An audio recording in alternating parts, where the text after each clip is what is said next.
Welcome back, folks. I'm Kenjamin, and today we're talking about the best team for Coromon Toruga edition. So I want to create these videos that revolve around each of the starters, and keep in mind these team compositions are only based off of the Coromon that you can catch in the demo. So of course the starter we're starting off with is Embival, who evolves from Toruga at level 18. And you can get Toruga like any of the other starters at the research lab.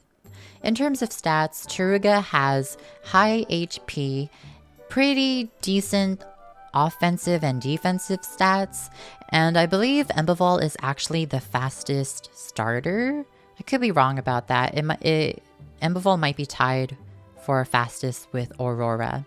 Even though Embival has pretty average offensive stats, it really falls short in the skill set category because Embival doesn't have very strong fire type skills.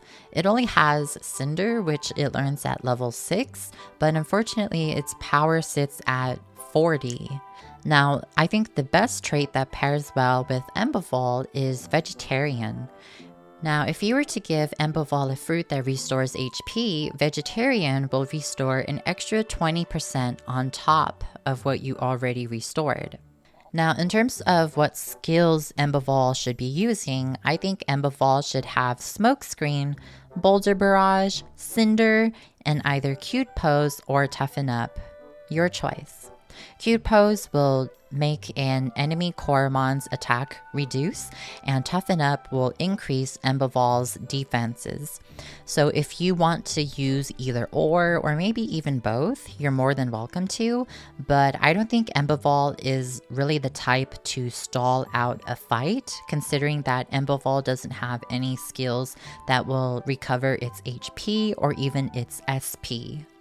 And since Embival has fire and sand type skills, Embival is a good matchup against Voltgar, the electric titan, and the ice titan, who we don't know the name of yet, but we'll see in the future. And next up on our list, we have Digmaw. Digmaw evolves from Mothful at level 17, and you can catch Mothful in Hayville, Woodlow Forest, Woodlow Harbor, and the Thunderous Cave. In terms of stats, Digmaw definitely has much better offensive and even better HP compared to Embival. However, Digmaw's defensive stats are just below average. That's not to say that Digmaw can't tank a hit, but Digmaw is definitely more of a glass cannon. In terms of traits, you can choose either Escapist or Lucky.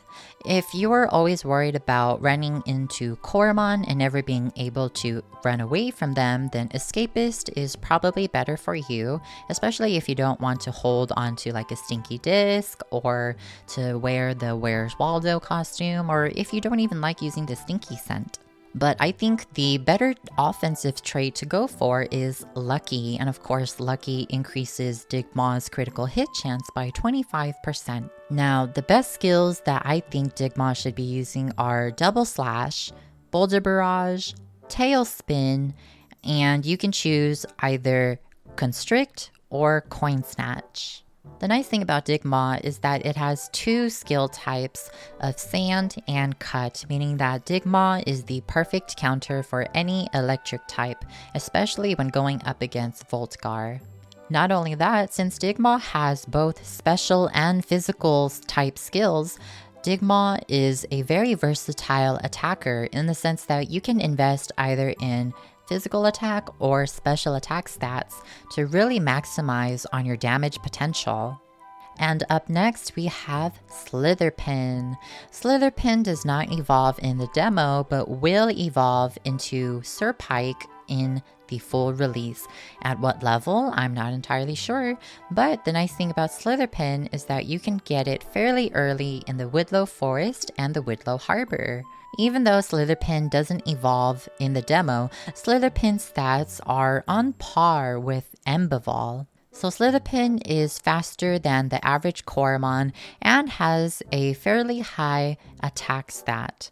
Its defenses are about average, so it can take about 1 or 2 neutral hits, But if it were to take any attacks that had the type advantage against Slitherpin, it would probably die in 1 or 2 hits at best. Now, in terms of its best trait, you have either good aim or Molter at your disposal. So good aim will increase your critical hit damage by 50%, and Molter gives you a 30% chance to cure status problems.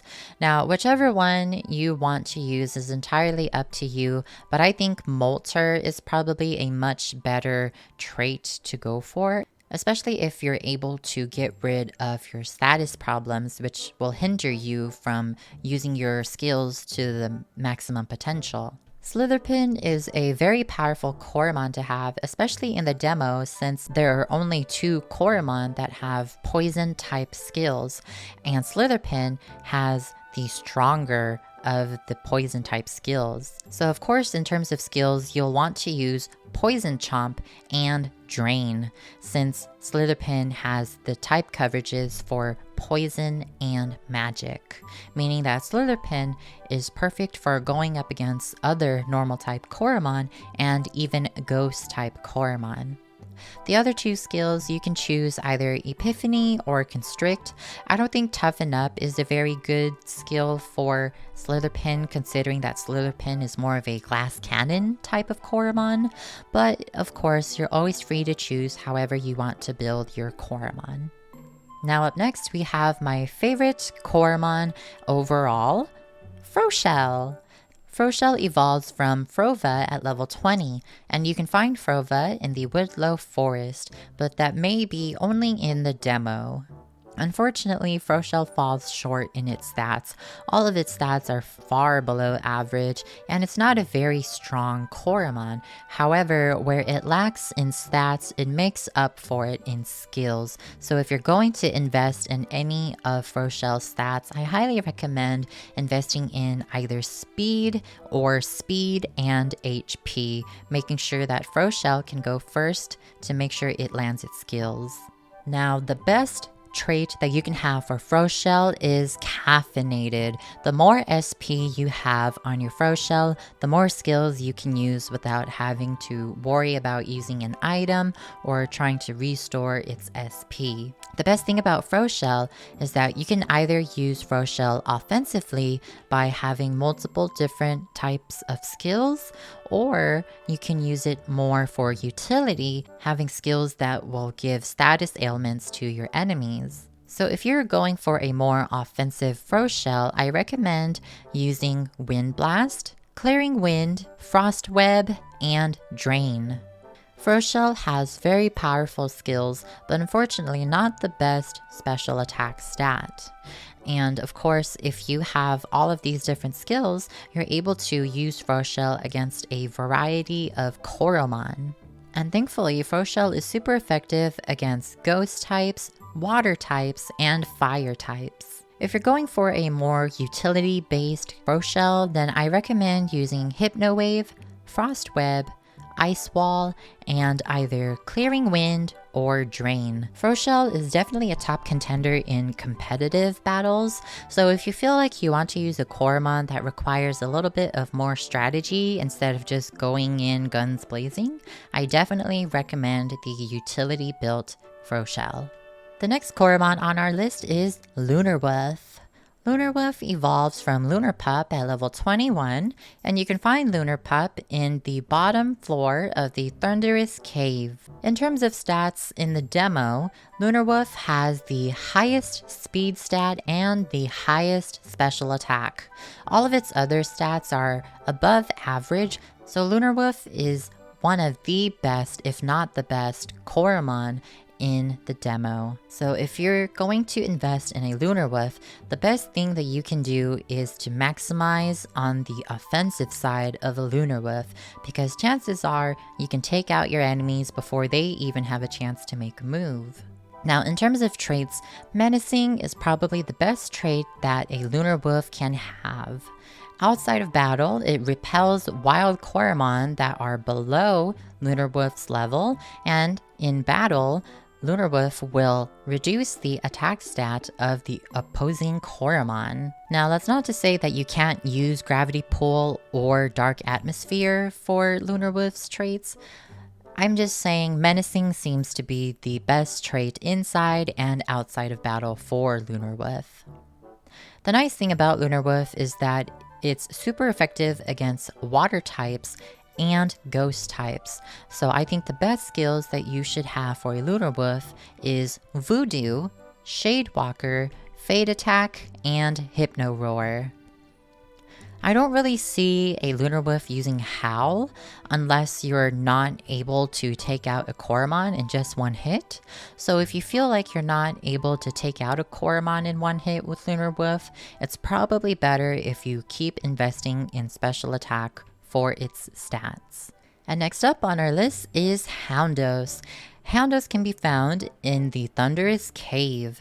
And unfortunately, Houndos does not evolve in the demo, but Houndos is expected to evolve in the full release. Now, in terms of stats, its speed and offensive stats are above average, and its defensive stats are about average. So Houndos is definitely a Coromon that likes to get in and get out really quickly. If you're thinking about investing in a Houndos, I recommend investing in more speed, and you can choose to either invest in attack or special attack. So just like Lunar Wolf, I think Houndos does very well with a menacing trait. So you can have either a Houndos or Lunar Wolf first in your party to make sure that you can repel wild Coromon. If you're looking to build a more situational Houndos, then Coward or Brave will also fit very well. In terms of skills, Power Talons and Lightning Strike are a must-have. They are very powerful skills, and you can either switch between physical and special attacks. That's why I say you can invest in either attack or special attack. Since Houndos already has electric type skills, you won't really need to use Chomp, since Foul is only strong against water, and electric is already super effective against water, so I think using Power Talons and Lightning Strike should be enough. Now, in terms of other skills, you can use Fast Strike and either Volt Lick or Mighty Roar, but Houndos is a very good Coromon to use, especially when you have to go up against the Water Titan. Well folks, I hope you found this video helpful, and if you agree or disagree with the picks for this build, then I hope you will let me know in the comment section what you think.